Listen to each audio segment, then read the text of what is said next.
O Concello de Cambados, en colaboración coa Protectora ao Refuxio, celebrou esta mañá o Día Internacional contra o Maltrato Animal, que se busca con esta conmemoración. Así o explicaron os alumnos de sexto do Colexio Santo Tomé do municipio.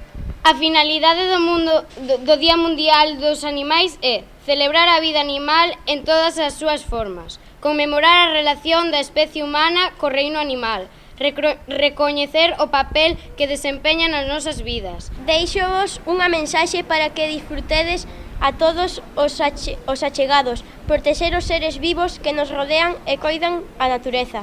É un fragmento do manifesto que leron dous dos alumnos para lembrar que hoxe, pero tamén o resto dos días do ano, debemos dicir non ao maltrato animal e ter en conta mensaxes como estas. Eu creo que os animales son persoas e teñen sentimentos e non son xoguetes para que os peguen e os maltraten. Eu levo este lazo laranxa porque estou en contra de que maltraten aos animais. Los animales tamén son seres vivos, por eso le decimos no al maltrato. Y sobre todo los que maltratan a los animales, que piensan que porque no pueden hablar que no tienen manera de defenderse.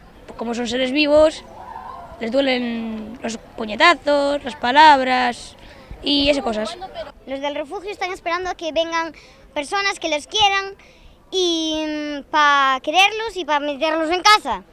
Eles e elas o teñen claro, pero por desgraza hai que seguir insistindo nestas reivindicacións porque hai moito que concienciar e persoas que actúan como se non o fosen, tal e como explicou a presidenta do refuxio, poñendo o exemplo dun dos últimos cans que acolleron e que foi abandonado nun estado calamitoso. Lo abandonaron, lo condenaron a vivir en una casa encerrada durante 3 meses sin agua y sin comida hasta que lo rescató el Seprona. Y esto ocurrió aquí en el centro de Cambados.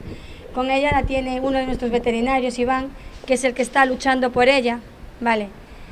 No sabemos si va a salir adelante, si se va a salvar, pero desde luego ahora mismo no le falta nada.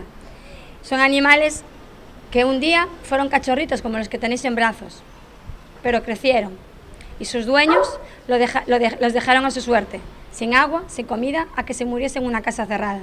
O gallá esta mensaxe cale en todas as persoas, igual que xa o fixo nestes cativos. Non maltrates, non abandones, sexamos a súa voz.